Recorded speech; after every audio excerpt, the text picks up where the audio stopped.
Prostate গ্রন্থি হলো একটি ছোট গ্রন্থি যা মূত্রাশয়ের গলার ঠিক নিচে অবস্থিত এবং এটি পুরুষদের উর্বরতার প্রক্রিয়ায় গুরুত্বপূর্ণ ভূমিকা রাখে। কিন্তু বয়স বাড়ার সাথে সাথে এই গ্রন্থিতে কিছু রোগ দেখা দিতে পারে এবং এই গ্রন্থিকে প্রভাবিত করে এমন দুটি প্রধান রোগ হলো বিএইচপি, বেফ এবং প্রোস্টেট ক্যান্সার। এই রোগগুলো গ্রন্থির আকার বড় করতে পারে, যার ফলে প্রস্রাবের পথে বাধা সৃষ্টি হয় এবং প্রস্রাবের গতি ধীর হয়ে যায়। এবং এই পুরুষদের অনেকেরই ঘন ঘন প্রস্রাব, তাড়াহুড়ো করে প্রস্রাব করার প্রবণতা এবং ধীর গতির প্রস্রাব হতে পারে, যার ফলে প্রস্রাবের সংক্রমণ, মূত্রাশয়ে পাথর কিংবা কখনো কখনো বাধার কারণে কিডনিতেও পরিবর্তন দেখা দিতে পারে। যেসব পুরুষের ক্যান্সার সংক্রান্ত সমস্যা রয়েছে তাদের ক্ষেত্রে অনেক সময় কোনো উপসর্গই দেখা যায় না, শুধুমাত্র স্ক্রিনিংয়ের মাধ্যমে ধরা পড়তে পারে, তবে বয়সজনিত প্রোস্টেট পরিবর্তনের সাধারণ উপসর্গগুলোও দেখা দিতে পারে।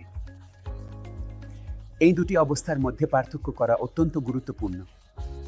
বুঝে রাখা জরুরি যে বয়সজনিত প্রোস্টেট পরিবর্তন থাকা পুরুষদের ক্ষেত্রে সবসময় চিকিৎসা প্রয়োজন হয় না এবং বেশিরভাগ ক্ষেত্রেই তাদের জন্য রিপোর্টের চেয়ে জীবনমানই বেশি গুরুত্বপূর্ণ। তবে এই ধরনের পুরুষদের একটি ছোট অংশের ক্ষেত্রে কিছু পরিবর্তন দেখা দিতে পারে, যা চিকিৎসা নেওয়া বা অস্ত্রোপচার করার সিদ্ধান্ত নেওয়া জরুরি করে তোলে।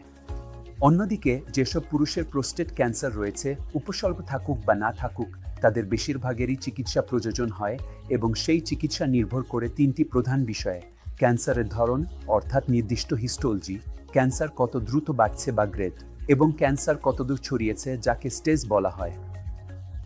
এই তিনটি বিষয় বিবেচনায় নিয়ে চিকিৎসার পরিকল্পনা করা হয়, যার মধ্যে থাকতে পারে সার্জারি, রেডিয়েশন, হরমোনাল থেরাপি অথবা ক্যান্সার মোকাবিলার জন্য অন্যান্য বিশেষায়িত চিকিৎসা।